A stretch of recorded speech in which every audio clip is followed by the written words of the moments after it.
Hello, can you hear me? Hey! How's it going? Doing good. We're learning why the United States military feels it necessary to adopt a new battle rifle, which uses an entirely new type of cartridge. And I'm very Oh, unhappy right now, Dylan. oh yeah, they did that. I forgot about that. Yeah. The news must have slipped me by. How you doing? I am doing a-okay. I'm doing peachy keen considering the situation. Which particular situation? There are a couple of situations happening right now, Dylan. Can you be more specific? Well, one is it's Mother's Day, and that's always like a difficult day for me. Right. The other one is I'm on the Polish-Ukrainian border, and I am still alive and kicking. I'm in good spirits, and all my preparations are in place. And I finished filming in Poland, so that's also wonderful. Yeah, you're making a full-on documentary. I don't know. I imagine a lot of, but not all of my audience is familiar with exactly what you're doing. Would you mind filling us in? Sure. So I have flown over to Poland, and I plan to, in the near future, very near future, gets closer by the day. I had to do some rescheduling due to some passport issues. Cross into Ukraine to interview even more people.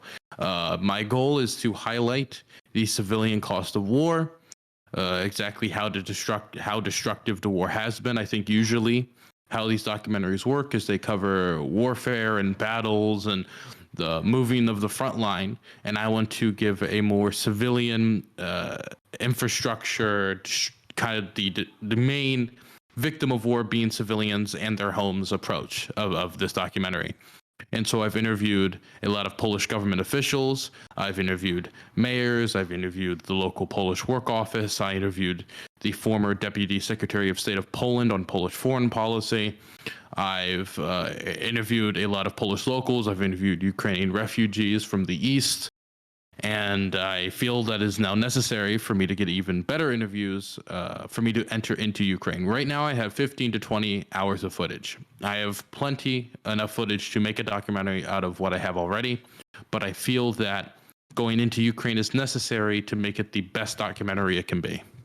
Yeah, you need the action scenes to really pump up the the drama in the documentary. Just so to clarify, before I ask more questions on the whole conflict, you pro Russia or Ukraine?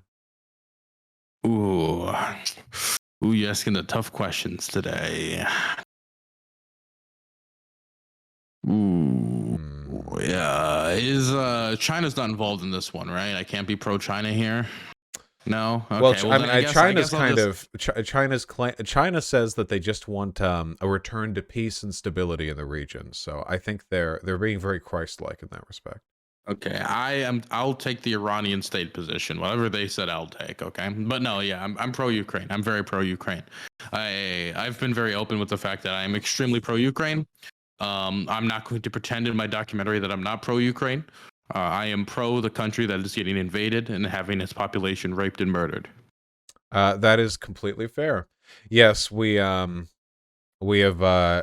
yeah, we know about the news coming out of the places in the periphery of Kiev were occupied by Russian soldiers and Yep. what they left in their wake.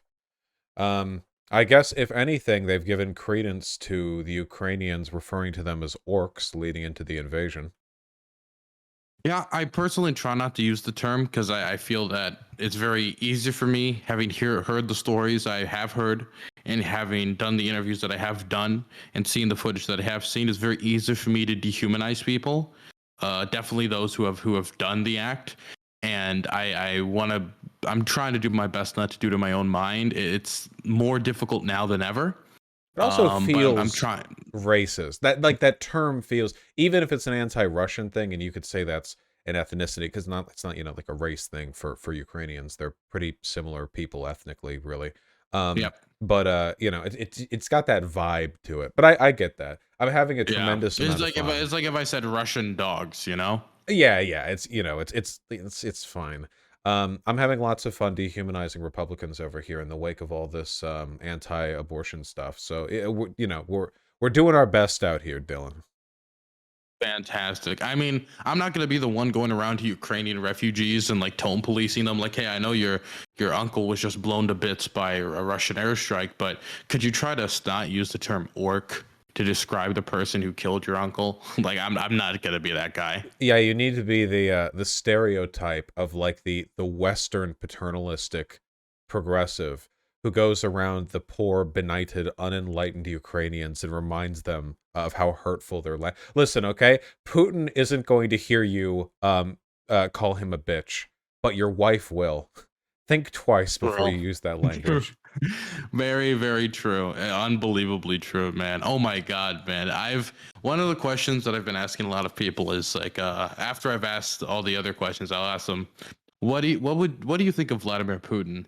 And my God, literally half of them just said I will not answer because I don't think what I would say could be legally considered a threat. If Or I they'd, am, like, if say I cannot. speak, I am in trouble. Yeah. Basically, yeah. Oh, that's funny. Well, they're probably fine over there. You're in Poland, what Polish Yeah. judiciary would convict somebody for making a death threat against Putin, I don't know. They might give them a medal. Yeah, exactly. It's a quick way to make it in government. God. So I wanna know, obviously a lot of this stuff, we'll wait for the documentary to come out. I know it'll take a while. Editing always does. Yep. 2 to 3, maybe even 4 months. It's gonna be a while. Yeah. Yeah. Oh yeah, I expect so. And it's worth the wait too. So, waiting a good product. And is there anything, are there any like highlights you can share with us that you don't feel would detract from the stranglehold? Sure.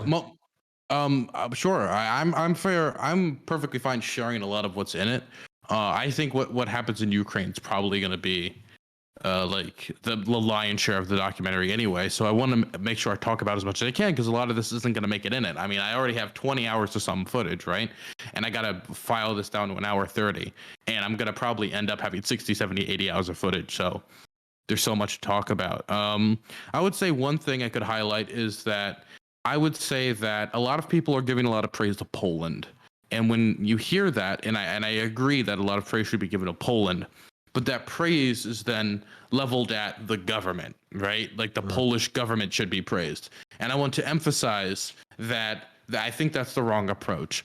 The national government of Poland hasn't really done a lot when it comes to responding effectively to the refugee crisis. The best thing they did was open the borders. It is the local municipality governments that have done more, and the people who have done the most have been individual Polish citizens, NGOs, and like local municipalities. These are the things that have done the most. One example of this would be a local MMA fighter that I got to interview who actually turned his MMA gym into a center to host refugees. Holy and he shit. did it within 8 hours of the war starting. And very, very quickly, because I'm in Lublin, which is very close. Even though this is closer to Lechna, but that's near Lublin. I don't need to reference all these small Polish towns. He turned his MMA gym into a center to host refugees, and very, very quickly, word got around by word of mouth or social media to these refugees, and they just started coming in waves to this MMA gym, and slowly, very, very brave, Vosh, and slowly, all these people started to flood into the MMA gym, and they started hosting these people, mostly women and children, because of course Ukrainian law states that Ukrainian men have to stay in order to fight against the Russian invasion. And I was talking to this guy about because every single person, every politician, everybody talked to just told me this guy's name, that this is the guy to talk to. He's like basically the hero. And he was unbelievably humble in the way, like, don't talk about me, talk about the refugees, talk about this, please cover this. And he was super emphasized. Don't pay any attention to me, okay? It's about the people, as he does a double. I can say bicep. I've heard people say that before. He was 100% being genuine in it. No, I'm teasing. No, anyone who would do that. No, I'm not the kind. I don't ever want to assume cynicism, unless there are real alarm bells. What they did is amazing. Vosh is attacking the Polish people. I understand. Anyway, well, hey, listen. As one of them, it's my right to as a Polak. Can I just say, 30 to 40% of the population just look like you? It's actually insane. Yeah, people, the whole Irish thing is a Can I false just tell you, flag. I've got multiple like interviews just written as Polish Vosh 1, Polish Vosh 2, because they just look like you. Yeah, well, here, listen to all you thirst posters in my chat. See, that's where you have to go if you want a guy like me. Okay, some gigantic 6'3" fat hairy Polak with a thick beard. They can drink though. I'm a lightweight, so that's a critical distinction.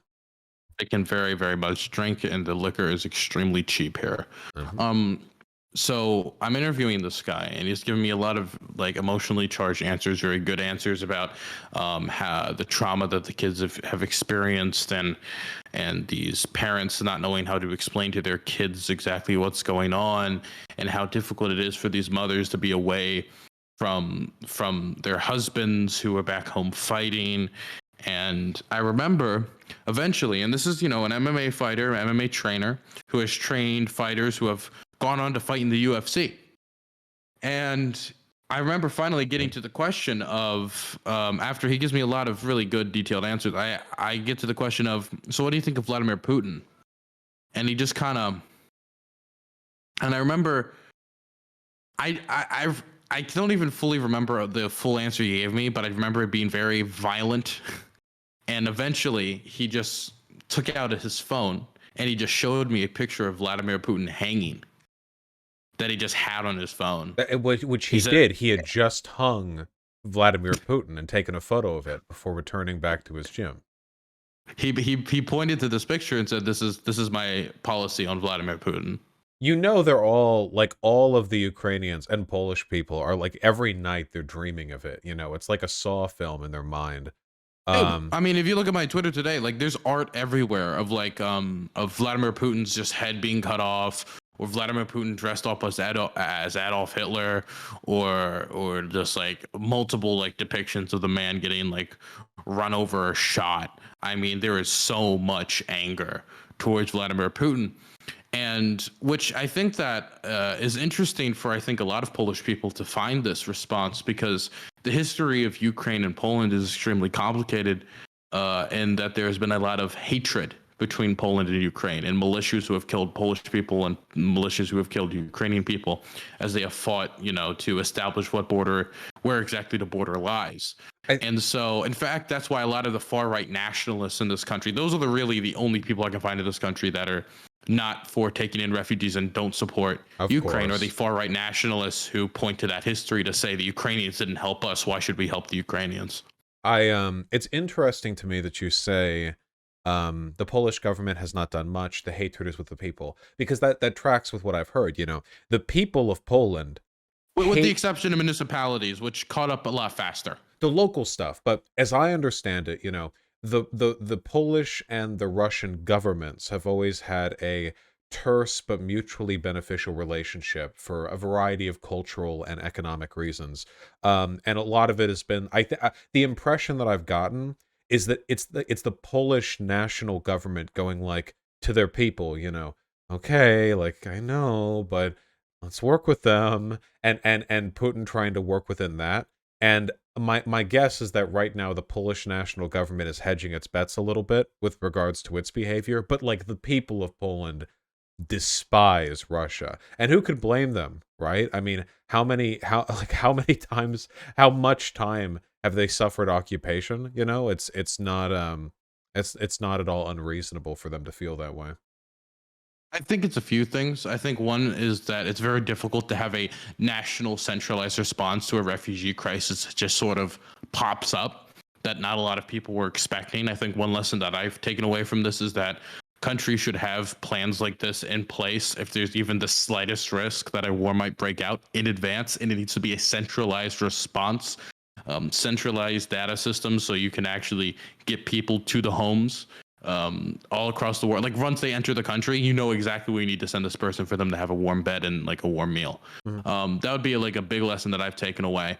But I think for the national government, they've mostly been engaged in foreign policy when it comes to aid, negotiating on behalf of Ukraine, like, hey, they need more stuff. Let's sanction Russia. Let's send these heavy weapons. It's crazy how hundreds of our tanks are just disappearing. That's crazy. Oh, right, man, exactly. Like, I don't know how that happened. You know, very funny. The old disappear. You know that guy, that really popular magician that used to be on like TV all the time. He wore a mask and he would pull off these wacky like magician tricks. I feel like this is David their Blaine? disappearing statue of disappearing of the Statue of Liberty. Maybe I think this is their version. You know, it just happened. You can't question how. It is incredibly funny, and I'm glad, even if it's being done kind of through back end informal channels. I am glad that support is there. I imagine that whatever history there might be between the two countries, Ukrainians are quite happy to be sharing a border with Poland right now. Oh yeah, the biggest failing in my opinion of the Polish national government, outside of the lack of a centralized response to the refugee crisis. Well, I guess there's two here. One would be, and this is a little bit of a side tangent before I get to my main point, but I spoke to really high level officials of Homofaber, which is a Polish NGO organization that deals with human rights of like refugee groups, stuff like that. And I remember talking to them, and they said, well, this isn't the first refugee crisis Poland has faced. Not too long ago, there was a lot of Kurds, Afghans, and people on the border between us and Belarus who did not get the same amount of attention. And I remember saying, why do you think that is? And I didn't even get to finish the question. And she said, they're racist. They're all racist. The Polish government's racist. And I'm like, would you like to expand on? They're racist. What more do you need, Dylan? Racist. What more do you need? That's the argument right there. Do you have a counter? I did not have a counter, and I was a little taken aback by the bluntness, because up until that point, I had been dealing with like mid-level bureaucrats and like people in governmental positions where they were very restricted in the exact opinions they could give. And so having that level of bluntness was kind of like it's like somebody took some cold water and poured it over my head. I was jolted. She shook me. She messed up my interview game.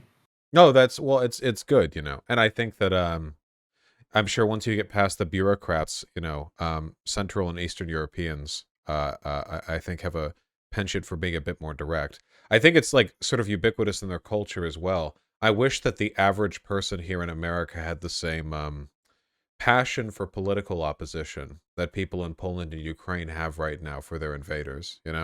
But tragically, that level of based engagement, it seems, is limited to what we're seeing over there.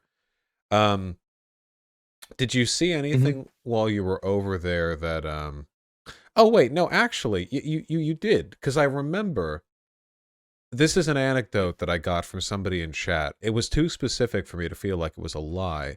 You were having a conversation with one of your interviewees, and something they said made you reconsider the whole live streaming thing. What happened exactly? I could talk about this for a little bit, and I think this is probably an important thing to talk about. Anyway, one second. Let me actually pull up I never know how to say their name correctly. Secretary of State. So basically, this person is the former Undersecretary of State of Poland, right? I'll send you his Wikipedia, right? Okay. And this guy is a very extremely serious official, right? So being Undersecretary of State is an extremely important position in a nation's foreign policy, especially Poland, right? And so this is a very serious official. This is somebody that during the Soviet Union, he was arrested during Polish martial law because he, spoke out against the Soviet Union and the Polish communist government. This is somebody who is the Undersecretary of Education. This is somebody who's been involved in a lot of local organizing in Lublin. This is a career and veteran political official, right? Mm-hmm. And so this is my most important interview in Poland, right? Because this is my one chance I'm going to get to engage with the historical Polish foreign policy establishment. It looks like I'm sitting down to interview. Yeah, exactly. Like I told you, 40% of the country. So I sit down and I'm getting ready to talk to him. And this is an interview tactic I have, and I'm fine disclosing it. I will ask people in advance, is there anything you don't want me to touch for this interview? And usually people will say no. This is number one, to kind of be like, hey, look, I have a decorum. I want to be respectful of you. And two, if I approach a question, it'll be more difficult for them to avoid it then, because I've already asked beforehand, right? And so they're going to feel more social pressure to answer the question, right? So it's kind of like it's got two sides to it. And he responds to me, I've already looked into you. I know the type of questions you're going to ask me. And I'm sitting there as I'm getting mic'd up, and I'm just thinking, what the hell does that mean? What he looked into me, and he knows what does he know about me that shows that he knows what type of questions I'm gonna ask. And then I'm sitting there thinking, did he watch CTV versus Destiny? Did he sit down and watch you go back and forth with Lecture Fan? Did he watch me cover the non-compete Luna Oi Vosh drama when he hit most popular videos and that was like, I don't know, 17th down? Did he watch me review a movie with YMS on by Tariq Nasheed on how the gays are all enslaving black people or something like that? Is this what he watched? And I'm starting to realize that certain type of content I engage with online can have an impact on how people perceive me and whether or not they're going to take me seriously. And I also think that there's certain type of content that I engage with that I don't necessarily need to, and can negatively affect the image of the space and can affect political Twitch's growth because of how people view the space. After the 7th or 8th N-word debate or incest debate or stealthing debate, it might make this, make the space look unappealing to the random Twitch gaming viewer who wanted to come in and just, enjoy the hippy dippy championship. Yeah, it's I completely get that. Obviously in this respect, I am absolutely and completely fucked. But you can imagine like 5 years from now, you're interviewing some political candidate, and you're like, yeah, okay, so are you right? Are there anything questions you want to avoid? And they're like, no, I've seen all 18 of your whether or not incest is morally justified panel debates. I'm ready for anything you have to. I know the types of questions you ask. Yeah. And just fully prepared. Honest to God, I get. He looks at me, he's like, trust me, buddy, I have all the neo pronouns on lock. I'm like, okay. I know all 70 of them. Yeah, I totally get the concern. Though with more time, I feel like stuff like this is going to be more accepted. I feel like Madison Cawthorn is really leading the vanguard right now, because soon we're all going to have our femboy pics leaked. When we're running for office or whatever. Like in 50 years, which politician isn't going to have old Twitter posts of them like saying the N-word, Yeah, but I feel like there might be a different standard for right-wing versus left-wing politicians, and that's the big fear I have. That I think Madison Cawthorn making a haha funny joke is going to be taken differently than me making a haha funny joke. You could always go to the right. That there's going to be footage. That is true. I could always go to the right, And hey, I'm already in Poland. It's the perfect place to do it. That's true. I think I'm gonna tell you something about this interview, though. Oh yeah. So there's a few things about this interview that I found very interesting. He gave me a lot of in-depth answers about Polish history and how he thinks the same authoritarianism that arrested him during Polish martial law is currently invading Ukraine, and that shared history in Poland of Russian domination over Poland historically and during the Soviet Union was the same thing that dominated Ukraine. And they're seeing that same force attacking Ukraine now. And one of my biggest criticisms of Polish foreign policy has been the relationship with Viktor Orban. And I know that this is a sensitive issue, right? And so I know that, hell, this is the one shot I'm going to get to. I'm never going to be able to ask about Viktor Orban to anybody else, and it's going to be of any importance. So I ask him, do you think Poland holds any responsibility for shielding Viktor Orban from the European Union and other European allies, who is now basically acting as Putin's lapdog? And he answered every single question I asked, and and he speaks very fluent, good English, and he looks at me and he says, I have no data to answer that question. Yeah, okay. Mouth sealed on that one then. And that's the thing. That's the taboo I found, that Poland and Hungary see themselves as kind of like brother countries in a way. And I feel that many of them are waking up to the realization that their brother country is led by a maniac, a far right authoritarian maniac who is now basically ignoring Ukrainian pleas for help and continuing to assist the Russians. And this is something that I don't even think the Polish government fully has processed and adjusted their foreign policy for. So I don't even know how they would answer questions like that. So I'm not super surprised by the answer, but I didn't expect it to be so blunt on the I have no data for that. It's like, what does that even mean? Yeah, the problem is it seems like you have these reckoning moments, especially in foreign policy, where you really have to reconcile like the allies that you have. You know, Poland with Hungary's like increasing slip into fascism, you know, Poland can play buddy buddy with it, or at the very least, like not, you know, impugn it for a while. But then you have something like this, yeah, but Poland hates Russia more than they like Hungary, at least. That's a higher order of priority when you're dealing with a Russian invasion of your neighbor. So now all of a sudden, you know, this is thrown into contrast. But I feel like that's a kind of a sort of cognitive dissonance or a geopolitical dissonance that they deliberately want to stay quiet about until after the invasion, because if they address it, they have to resolve it. You know what I mean? Yeah, yeah. I feel that it's more of a, you know, you just kind of cover your eyes and get through it, and you kind of hope that the problem will solve itself because many of the issues that Hungary had with the European Union that they were kind of fighting against the EU against were many of the same issues Poland had, and so they were kind of like they didn't want to be isolated because if it's just one of them, then it's going to be difficult for you to fight back against all of European Union. But if Hungary can be a brother there, then wonderful. But the problem is when you deal with these types of authoritarians is that they tend to, you know, lie in bed with other authoritarians. This was the danger of Marie Le Pen winning election in France, was that her record on Vladimir Putin is quite obvious. I think Macron was quite correct when he talked about Le Pen having a banker of some sorts. I won't say who that banker was. I'm just saying, like, she had a banker of some sorts. Oh, undeniably. It's, you know, pretty much every far right political party and candidate in Europe has some kind of tie to Putin, you know? And the big dissonance, I think, has been this attempt to reconcile, you know, you have all these nationalists who claim to you know, they want to support their country's interests first, and they're like principally isolationist. Isolationism is like the coward's refuge in nationalism.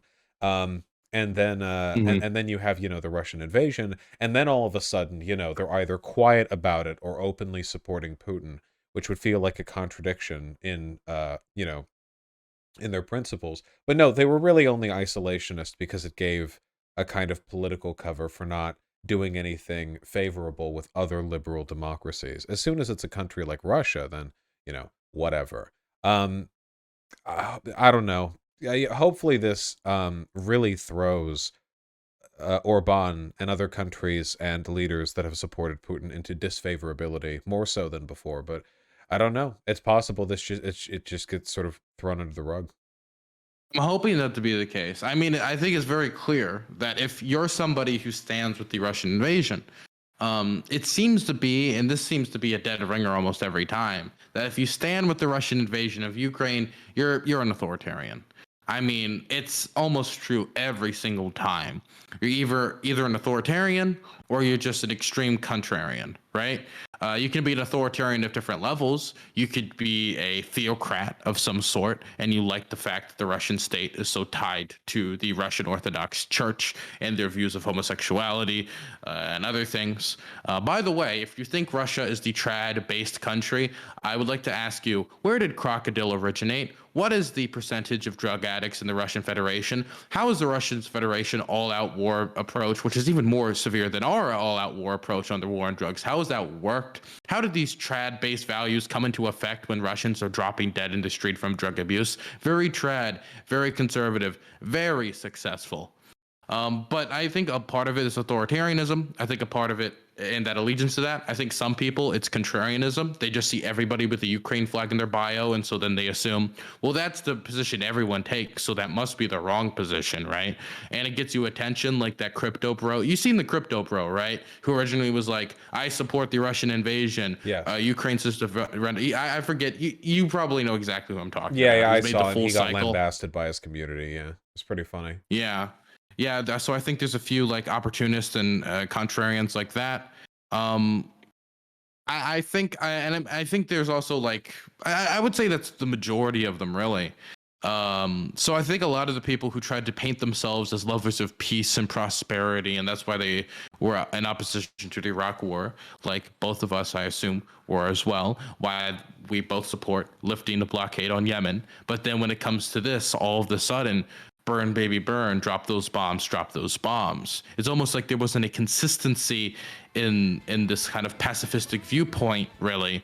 It was more just America did it bad, right? They don't know how to move their foreign policy like any more flexibly than that. They've concentrated in the last 20, 30 years for fighting against America invading other countries, because for the last 30 years we have been the geopolitical superpower to end all others, and they don't know how to adjust to the fact that another country is invading another country. That's why they failed in 2000. The term that I've seen for it, it's the opposite of American exceptionalism. It's American diabolism, where instead of your worldview being completely broken by the assumption that the world revolves around America's supremacy, it's the opposite. The world in your mind revolves around, the evil of America. Chomsky's been doing this lately as well, to the extent that it's really cheapened my respect for him. Some really ridiculous comments on the invasion.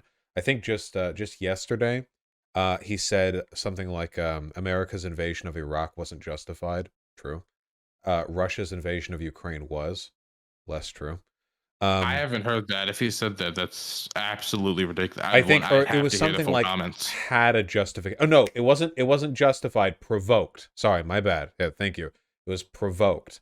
Our invasion of Iraq wasn't provoked. Russia's of Ukraine was provoked. Which, in terms of obviously provoked and justified, don't mean exactly the same things. But in terms of this situation, I think they functionally play cover for the other. It's really disappointing stuff there, but this has grown quite common, especially in the Did you left. see the skirt Ukraine was wearing? Yeah, no, right. Well, provoked, right? And the issue here is that it doesn't exactly take a genius mind to see that what's happening right now in Ukraine, what Russia is doing, it's a byproduct of an extension of the most pernicious elements of American foreign policy that leftists have been criticizing for ages. When you look at Russia and you see what they're doing, it is possible to condemn them on exactly the same grounds that you've been condemning the US for their behavior. But for some reason, they can't do it, because their issue isn't with the underlying principles, the logic of anti-imperialism. Their issue is with American imperialism, which is why you get, so many dog shit takes about how this is some kind of proxy fight between, between Russia and America, like as though Ukraine is just some passing consideration. I think a lot of people, for example, here's something I'll see all the time, like, oh, all these NPCs are angry now that Russia invaded Ukraine. Where was all that anger during the invasion of Iraq or the invasion of Afghanistan? Number one, a lot of the people, like me, were not even that old at the time, okay? I was 3. I'm sorry I didn't lead the anti-Iraq invasion protests at the time, okay? I was too busy learning to be a CIA agent, okay? But when I hear this also makes me feel like people don't understand basic Russian history after the collapse of the Soviet Union. There, you see the butchering of Grozny and the butchering of Chechnya. You see the invasion of Georgia and what happened with South Ossetia. You see the invasion of Crimea and the annexation of that territory against international laws. You see the backing of rebels in the Donbass, and was essentially another invasion of Ukraine through the Donbass. Russian soldiers were operating in the Donbass. And you saw the butchering of Syria. The vast majority of civilian casualties in Syria were caused by the Syrian government of Bashar al-Assad and the Russian government. This is something that people don't want to acknowledge. The Russian government used missiles to strike a hospital which killed civilians. Later, they posted footage of them bombing that hospital online to brag about the effectiveness of their missiles to the Armenian government, who is questioning how effective their missiles were. It was completely flagrant. And now we see the expansion of the invasion into Ukraine in 2022. And then I hear everybody like, oh, well, Russia doesn't, this is just, well, where were you, where America was all these other times? Where were you when it came to Grozny? Where were you when it came to Chechnya? Where were you when it came to South Ossetia and Georgia? Where were you in 2013, 2014 when it came to Crimea and the Donbass? Where were you when it came to Syria? I know where you were. You were denying Bashar al-Assad's chemical weapons attacks. That's the problem I have right now, is it seems to be right down the line in the middle of, oh, this is the geopolitical struggle of the United States. Terrible, awful, god awful. Russia's doing it. I don't even know that happened. It's not what? What are you even talking about, man? Well, frankly, Multipolar world. Do you know what I'm saying? I've said this before, and I've always said the left needs to divorce itself from this archaic obsession with post-Soviet aestheticism, The Soviet Union wasn't good in its heyday. It doesn't exist anymore, and what remnants of it remain are more far right than America is. There's no attaching ourselves to it, especially during an active conflict they started, makes us look like psychopaths. It's ridiculous. It's poor optics in the most meaningful way politically. It makes our entire movement. When you have people like Chomsky, an anarchist, playing defense for Russia, it's unsurprising that we have no political pull in the West. Why would we, if this is what our representation is leading to, if this is what we're getting from it? It's embarrassing. The American left, I would even say American liberals, have not been able to propose in a major way, I would say, a foreign policy proposal for the future. Exactly where do we go from here, right? How do we deal with these complex foreign policy issues? The main goal of the left, and in many cases, I would say just average run-of-the-mill Democrats, has been basically America wants to get involved in a foreign policy conflict. That is bad. Do not support it, right? That hasn't always been the case. It depends on the issue, right? It depends on how much screen time an atrocity gets, but that has been the position. It hasn't been, let's build these complex economic systems for the future. How do we strengthen international law so it isn't just, oh, a war crime was committed, guess it is what it is? How do we repeal the Hague Invasion Act? How can we make it so the United Nations has teeth? How do we deal with the United Nations Security Council going into the 21st century? These aren't questions being asked by, I would even say, the left-wing foreign policy establishment, like the liberal types or the left on the ground socialist types. The main goal of them has been to restrict America and foreign policy when it comes to invasions, which I don't think isn't a noble goal when it comes to things like Yemen, when it comes to things like the invasion of Iraq in 2003. I don't think that's a bad thing, but that should not be the primary goal, because we should also be looking, not the only goal, because we should also be looking how to build a foreign policy for the future. And that is where the left has miserably failed, because it feels like a lot of them are holdovers from the Cold War who don't know how to deal with the fact that that isn't the world we face anymore. And it has been the neoconservatives, the right, and certain sectors of some liberals who have taken the reins for that reason. I think, in a funny way, I think there's actually a kind of political analogism here to TERFs, where, a lot of TERFs, to whatever extent, you feel they're being honest, they regurgitate and reappropriate second wave feminist logic. And there were second wave feminists who did feel as though women needed to be protected from the inherent biological violence that men, or AMAB people to them, whatever, they felt were capable of inflicting, And that logic works until it doesn't, right? Once trans issues become a thing, it's not like they're going to suddenly drop the biological essentialism. But the logic was never good to begin with, back in the 1960s, there were plenty of feminists who were saying, no, this is a social thing. This doesn't have to do with biology. But it wasn't as much of a critical juncture there because, well, in a world largely absent in recognition of trans people, a social and a biological explanation for an almost omnipresent phenomenon isn't that great of a distinction in a practical sense. Now, obviously, it is, because we do socially recognize trans people far more, and the problems with the pre-existing logic are unveiled. Clearly, now we know that was a terrible way for dealing with gender-related issues. And here we are. America bad will get you a pretty long way in a lot of geopolitical discussions, and you will be right often if America bad is the logic you're using. but that doesn't make it good logic. That just makes it reliably consistent bad logic. It's still wrong when it's wrong. I think a lot of people need to ask themselves the question that if you were to like, this is the current foreign policy reality we live in, and then I'd like to get back to a little bit about the documentary. Yes, of This is course. the current foreign policy reality we live in. Does anybody honestly think that if Russia had the same political dominance that the United States has, the geopolitical dominance the United States has 20 years ago, 10 years ago, or now in 2000, leading into the 21st century, that they would not have engaged on foreign policy endeavors like the United States? If I not have asked more that. and more severe? I have asked that, and I legitimately think a lot of these leftists believe that if Russia had the influence America did, if the positions were reversed, Russia would be some kind of benevolent champion of proletarian states and would be leading the world in humanitarian development for all the countries that have been left to the side by America. I actually think they think that, because I've gotten that answer a few times. It's insane. It's completely ahistorical. It's absolutely insane. There's no reason to believe that, but they do, you know? Yeah. So I think like the big issue that I always want to tackle, where it's, I don't like the current state of the world. I don't think most people do. Even though it's one of the most peaceful in human history, according to some historians, I still think it has much to be improved upon.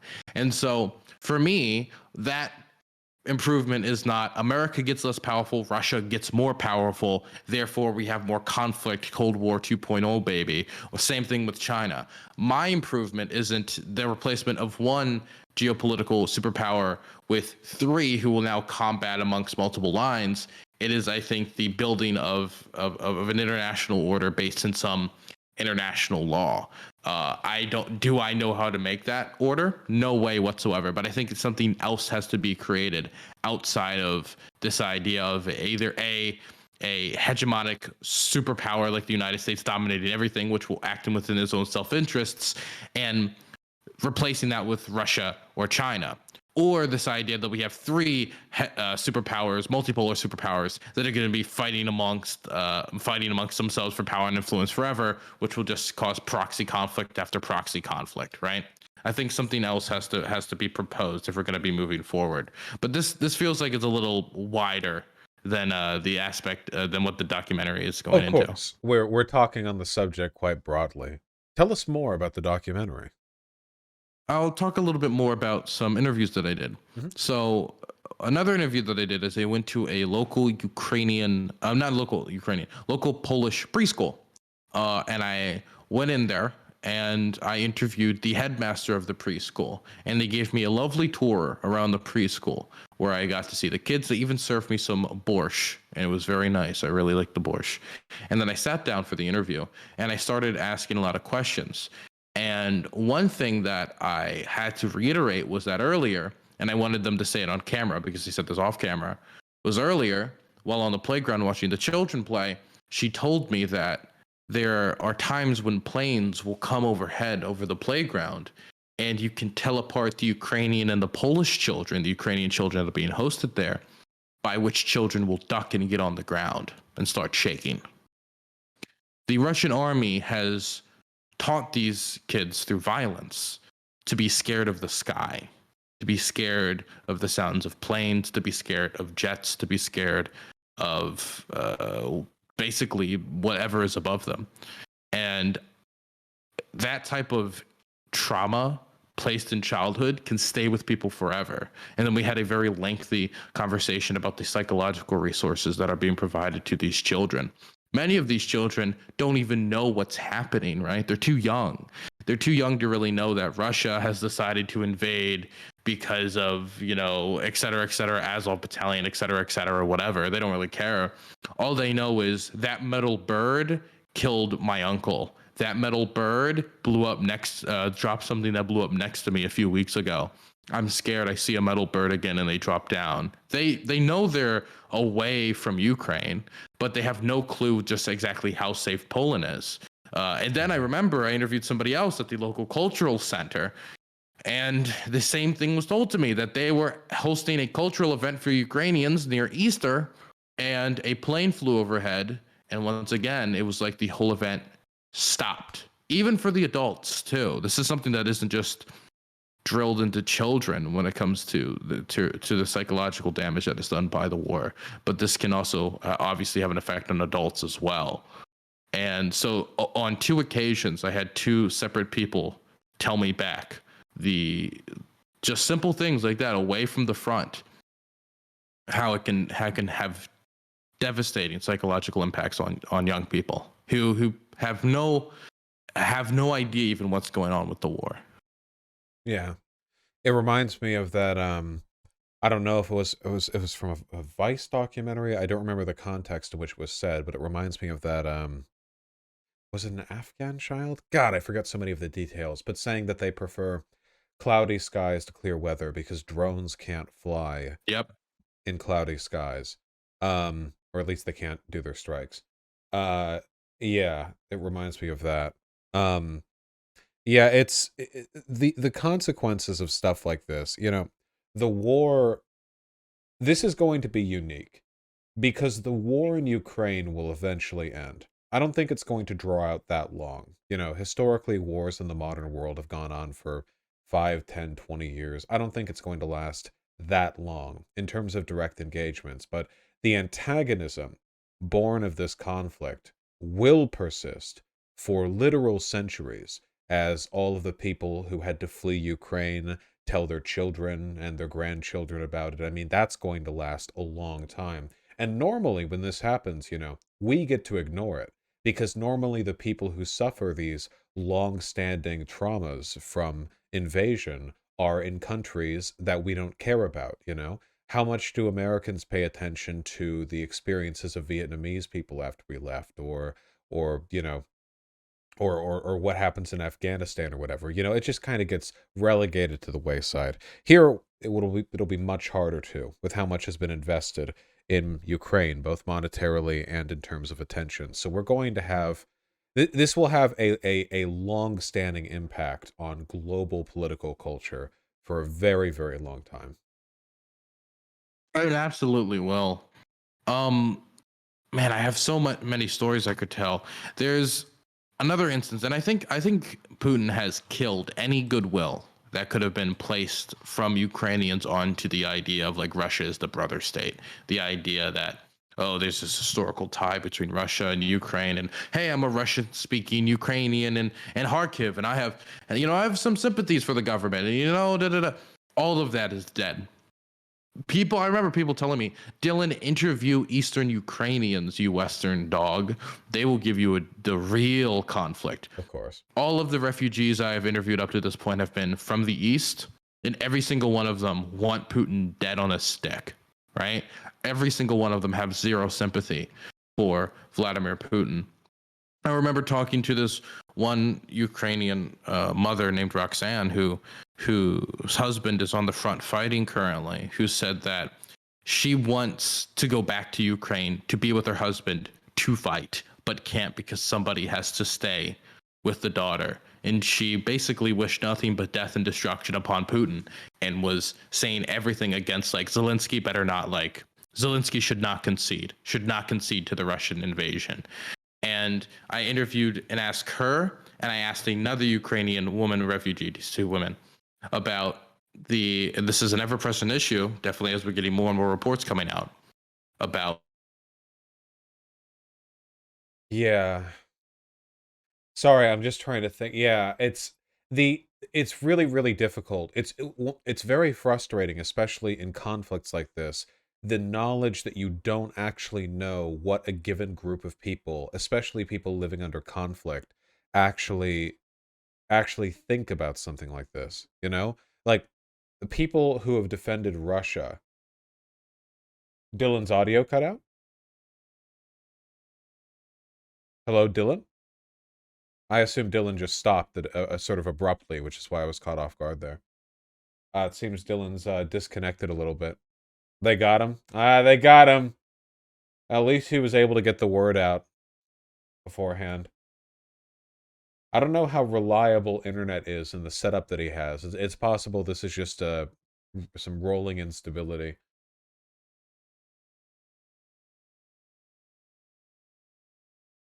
Pretty brilliant what he's doing, huh, guys? He's so young, and you know, not just as a person, but also in the content creation space, and he's doing all this cool stuff. It's really awesome. He's been having issues with connection. Okay. If he doesn't return soon, we can end here.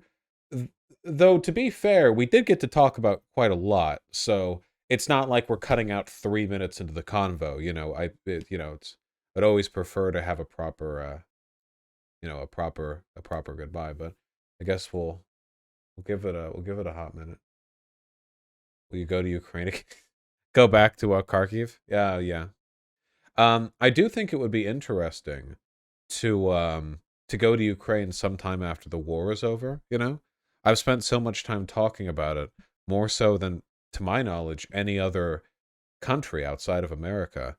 And I feel like there would be something kind of, I don't know, like perspective adjusting about seeing, like going to Kiev in person after seeing those video feeds of it the night of the invasion. You know what I mean? Hello, have I returned? Hello. The Russians got me. Yes, but you escaped, it seems. Yeah, I'm here to tell you that everything I said was wrong and a lie, and that Joe Biden personally paid me out of his son's laptop. And is that everything? Was that okay? Yeah, that's everything. And glory to Putin. And glory to Mother Russia. Yeah. Yeah, Well, no. so very sorry. Where was I? I have no idea. We started talking about toilets. Kind of lost my train of thought. I'm also very sleep deprived. I was going to talk about rape.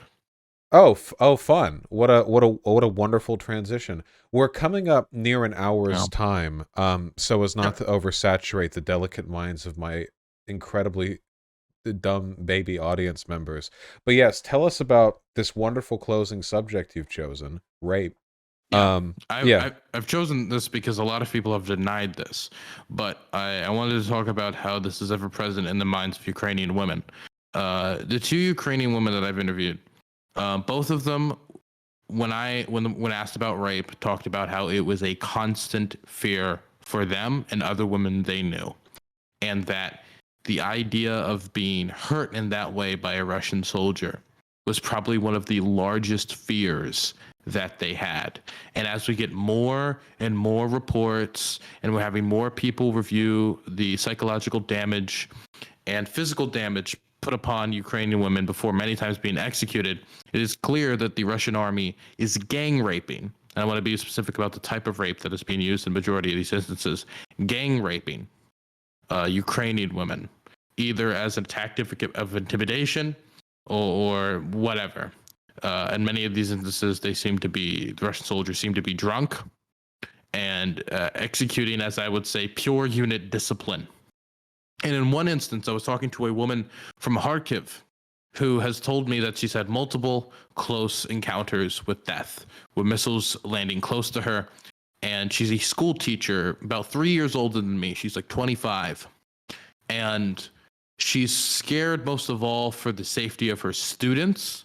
She tells her students that their fathers and their families are heroes, but she has personally already accepted death at the age of around 25, 26, 27, right? Not much older than me.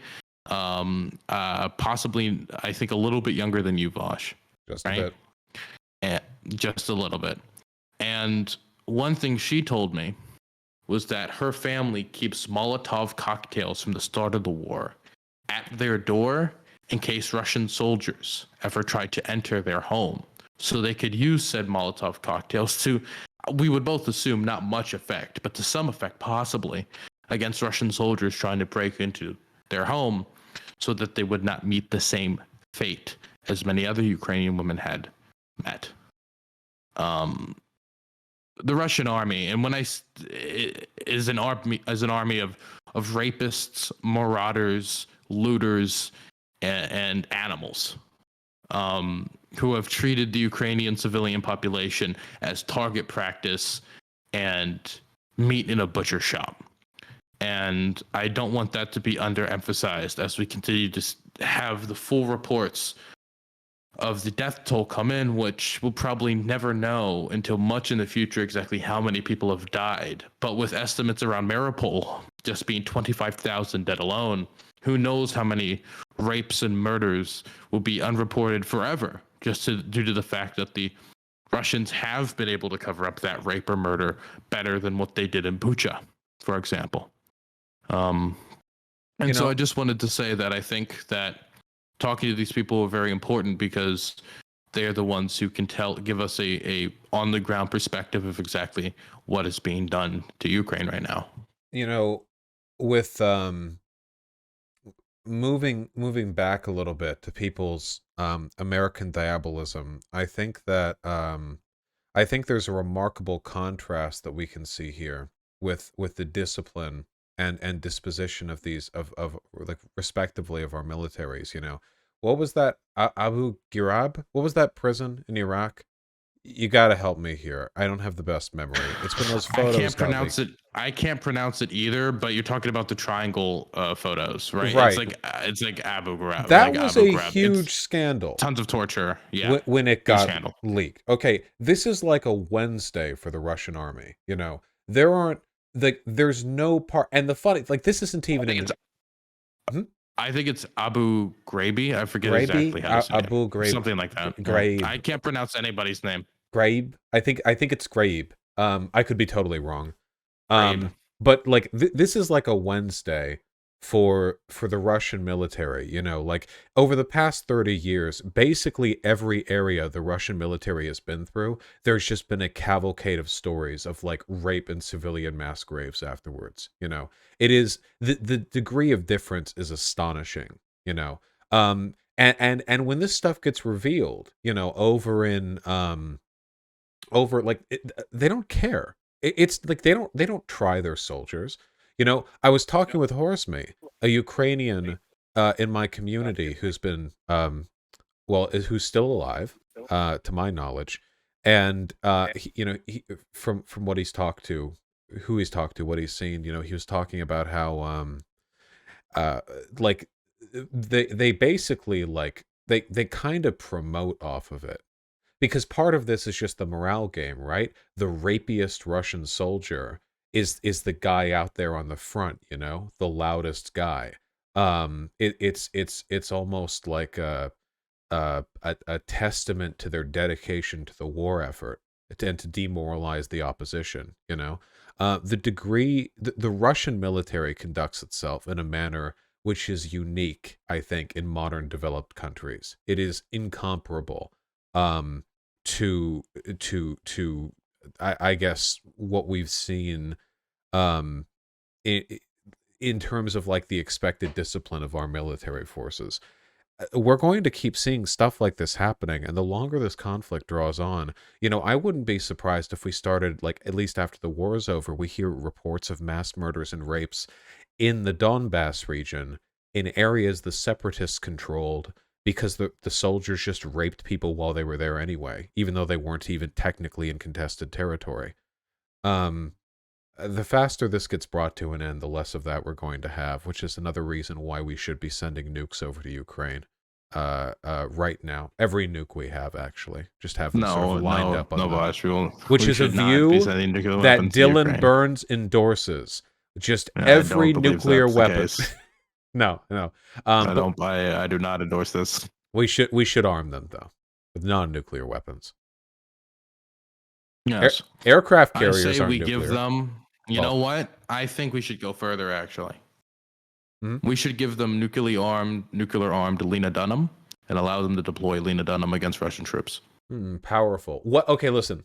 What if we just took our closest? What is it? The MacDonald naval group, and we just ram the aircraft carrier through the Turkish port into the Azov Sea, okay? And we just beach it right next to Mariupol. It's like the size of a city, and and we just leave it there. It's like what do you call it? Like a loot box for Ukraine, like in Fortnite, like when the box comes down, and you hear the noise. It'll be like that, and it'll just be like there'll be like 20 Ukrainian privates by the beach, and then just $80 billion of military equipment right there. Come on. I think this is a smart strategy, and I will be sure to message it to the former Deputy Secretary of State of Poland, so we can go. We'll send it up the flagpole, so to speak, with the CIA. We have the same handler. We'll message them. We don't need Um, all the aircraft carriers we have. We don't need every one. we're using one of them, maybe two, Yeah, maybe yeah. two max. Also, I've never seen the a Russians beached seem to be aircraft able carrier. to. The Russians seem to be able to spare a lot of ships recently. They're like they're sending them down like free housing for the local fish. Yeah, yeah. Look, we don't want to be shown up by them, huh? Russia's getting in on the the avant-garde real estate at the bottom of the Black Sea, and we don't want to be caught, Hey, unawares. hey. You need to plant your flag before it recognizes your territory. They're simply planting the Russian flag way at the bottom of the ocean. Yeah, at the fucking splinter of the True Cross, apparently. Jesus, bringing Can Russia you imagine? and Christ. Yeah, if that was real and not one of the fakes, because of course there's enough shards of the True Cross out there to make 3 True Crosses, I'm sure. But if that was one of the real ones, oh my God, it's so funny. Oh, No, Jesus. Christ. At that point, like God's gonna just like you've lost the word. God is gonna make sure you lose. Now it's impossible to win. You Yeah. fumble that? Like, are you kidding me?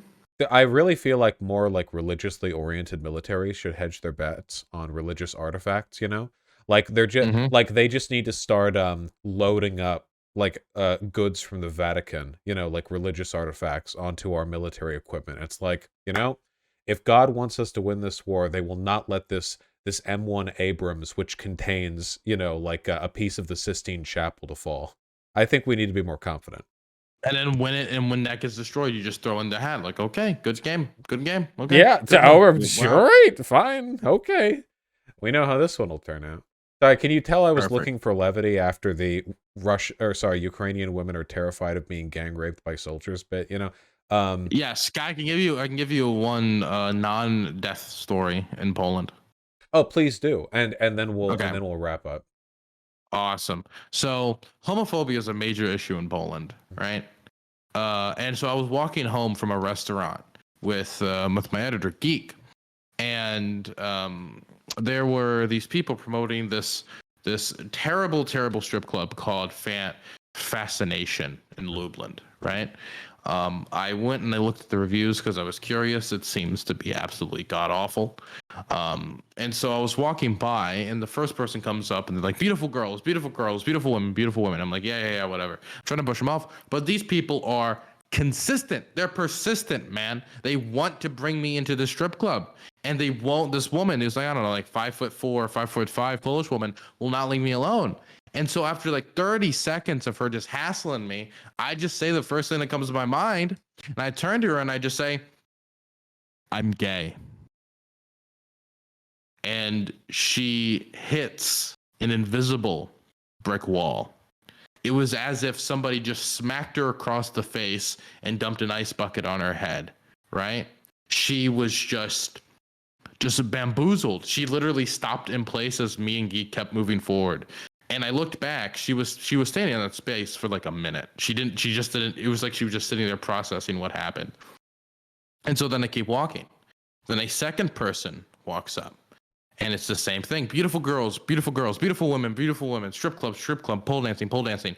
And this time they're at it for 40 seconds, and I'm trying to do the same thing.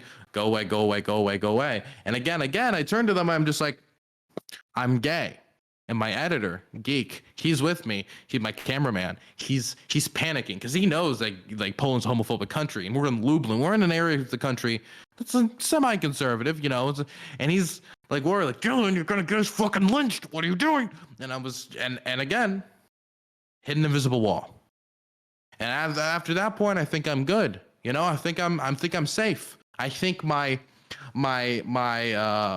sucking lips had pushed them away, out of my periphery forever.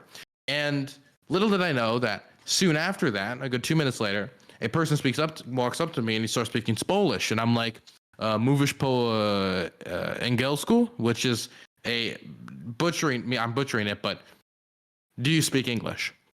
And he's like, yes. Beautiful girls, strip club. And I turn to this guy and I say, I'm a fucking F slur. And I say it, I don't say I'm an F slur, but I say it. And I say this at the top of my lungs in the middle of a Polish city in Lublin. In the dead, it's like 1 a.m., right? If there was a hate crime time, I had decided to do it at the hate crime time of all of Europe, right? And Geek, he goes bug-eyed. This guy, he kind of like, I saw a little like almost steam coming off his head because he like malfunctioned, and he shakes his head like he needs to recalibrate. And he turns to me and he says, well, that's not a problem. And now I don't know what to fucking say because I don't know what this guy's about to offer me. Right? It's been a gay bar the entire time. You've been bamboozled. It's been a gay bar. I've been bamboozled. And at that point, I'm just like, no. And I practically run away with Geek. And I get away because I didn't want to have all my money go down the drain and possible gay sex work activities. Yeah, they're persistent in those red light districts. You be careful out there, okay? You know, hate crimes are all fun and games until they actually happen, at which point they're less fun and less They're less fun until you realize the person calling you the F slur actually means it. Yeah, exactly. I would die over there, you know, because over here, especially in big cities, you know, you can be having a conversation with a barista, you know, casually. And you could be oh, like, yeah, oh my god, I really like your ring. Like, oh yeah, it's so faggy, I love it, you know. Like, just fucking, you can say whatever, you know. Everyone here is gay, purple hair and pronouns, blah de blah. You know, over there, if you give a guy a once over and your gaze stops for more than 8 milliseconds at the crotch, they just shoot you. So it's difficult. It'd be a difficult transition. It was most certainly that, but thankfully I survived.